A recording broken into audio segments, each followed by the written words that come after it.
MR constructions వాళ్ళు గుంటూరుకు 3 వైపులా 3 మంచి అపార్ట్మెంట్స్ నిర్మిస్తున్నారు. పక్కా వాస్తు, మంచి మెటీరియల్ వాడతారు. మేనేజ్మెంట్ బ్రహ్మాండంగా ఉంటుంది. 24 hours water supply, more over time కి డెలివరీ.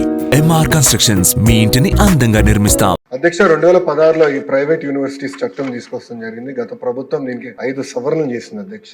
ఆ సవరణలు నిన్న నేను ఒక ప్రశ్నకి ప్రిపేర్ అయ్యే సమయానికి నేను చదివితే అధ్యక్ష, మనం చేసిన చట్టాలు యూజీసీ గైడ్ లైన్స్ కి విరుద్ధంగా ఉంది. అంటే వాళ్ళు ఏం చెప్పారంటే, ఈ రోజు గ్రీన్ ఫీల్డ్ యూనివర్సిటీ ఏర్పాటు చేయాలంటే టాప్ 100 గ్లోబల్ యూనివర్సిటీస్ తో జాయింట్ డిగ్రీ ఉండాలి అని చెప్తాం జరిగింది. కానీ యూజీసీ ఏమంటుందంటే, జాయింట్ డిగ్రీ ఇవ్వాలంటే మినిమం ఇన్ని సంవత్సరాలు ఆ యూనివర్సిటీ ఆపరేషన్ లో ఉండాలి, ఇన్ని ఇయర్స్ అయి ఉండాలని చెప్తున్నారు. అంటే we're in conflict with UGC. So నేను మొన్న కూడా కౌన్సిల్ లో చెప్పాను, ఆ చట్టాన్ని మనం సవరణ చేయాలి, కానీ కొంచెం డీటెయిల్డ్ గా చేద్దాం. అంటే హడావుడిగా చేస్తాం, మళ్ళీ పొరపాట్లు చేస్తాం. కొంచెం డీటెయిల్డ్ గా చేసి ఆ చట్టాలని సవరిస్తాం జరుగుతుంది. దాంట్లో ఎలాంటి సందేహం లేదు. పెద్దలన్నట్టు పెద్ద ఎత్తున యూనివర్సిటీస్ మనం ప్రోత్సహించాలి. అంటే మేమందరం ముద్దుగా తాతయ్య అంటాం. సో బుచ్చే తాతయ్య చెప్పింది ఏంటంటే, చట్టాలు మేము సవరించాలి, దాంట్లో ఎలాంటి డౌట్ లేదు. ఫారిన్ యూనివర్సిటీస్ మనం ఇక్కడ ప్రోత్సహించాలి. అంతేకాకుండా మన దేశంలోనే ఒక అద్భుతమైన ఇన్స్టిట్యూషన్స్ ఉన్నాయి. ఒక ఉదాహరణ బిట్స్. ఈరోజు అధ్యక్ష నిన్నే కేబినెట్ మీటింగ్ లో బిట్స్ అమరావతిలో ఏర్పాటు చేసానికి 70 ఎకరాలు కేబినెట్ కూడా ఆమోదం తెలిపింది అధ్యక్ష. బిట్స్ ఆంధ్ర రాష్ట్రానికి వస్తుంది.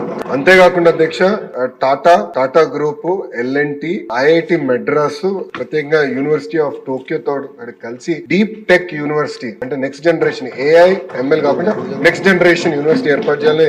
ఇది పర్సనల్ గా గౌరవ ముఖ్యమంత్రి గారు లీడ్ చేస్తున్నారు. ఇది ప్యాషన్ ప్రాజెక్ట్ గా లీడ్ చేస్తున్నారు. ఇది నేను బలంగా నమ్మేది. మొత్తం ఎకో సిస్టమ్ ని రెవల్యూషనైజ్ చేసి యూనివర్సిటీ అది కూడా తీసుకొస్తాను అధ్యక్ష. నేను పర్సనల్ తీసుకుని ఒక ఏఐ యూనివర్సిటీ విశాఖపట్నంలో ఏర్పాటు చేయాలని లక్ష్యంతో ఉన్నాం. అదేవిధంగా ఒక స్పోర్ట్స్ యూనివర్సిటీ కూడా చేయాలని అధ్యక్ష. ఇది ఇప్పటివరకు ఉంది. ఇంతేకాకుండా ఎకనామిక్ డెవలప్మెంట్ బోర్డు తో కూడా అనేక యూనివర్సిటీస్ ఆల్రెడీ చర్చల్లో ఉన్నాయి. ఒకటి యూనివర్సిటీ ఆఫ్ టోక్యో కూడా చర్చలో ఉంది. ఏఎంఏ యూనివర్సిటీ ఫిలిప్పీన్స్ నుంచి కూడా చర్చలో ఉంది అధ్యక్ష. ఇంతేకాకుండా ఇతర యూనివర్సిటీలు కూడా వాళ్ళందరూ వచ్చి కలుస్తూ అంటున్నారు. సో ఈ సెషన్ అయిన తర్వాత వాళ్ళందరితో మీటింగ్ పెట్టుకుని పెద్ద ఎత్తున ప్రైవేట్ రంగంలో కేవలం ఇంటర్నేషనల్ యూనివర్సిటీ కాదు, భారతదేశంలో ఉన్న టాప్ యూనివర్సిటీస్ అందరినీ ఆంధ్ర రాష్ట్రానికి తీసుకొచ్చే విధంగా కేవలం అమరావతి విశాఖపట్నమే కాకుండా అన్ని ప్రాంతాలు, అంటే రాయలసీమకి వెళ్ళాలి, ఎవరు వెళ్ళాలి. ఇంకో పక్కన కొన్ని పార్లమెంట్లు మనం చూసే గల ప్రభుత్వ విశ్వవిద్యాలయాలు, ప్రైవేట్ విశ్వవిద్యాలయాలు. సో మంత్రి అయిన తర్వాత అది బ్యాలెన్స్ చేయాలన్న ఆలోచనలో అక్కడికి వాళ్ళకి అంటే కొంచెం ₹2 ఎక్కువ ఇన్సెంటివ్స్ ఇచ్చి అలాంటి ప్రాంతాలు కూడా తీసుకెళ్లి అన్ని ఏదైతే పార్లమెంట్ లోనే కనీసం ఒక్క యూనివర్సిటీ అనేది ఉండాలన్న లక్ష్యంతో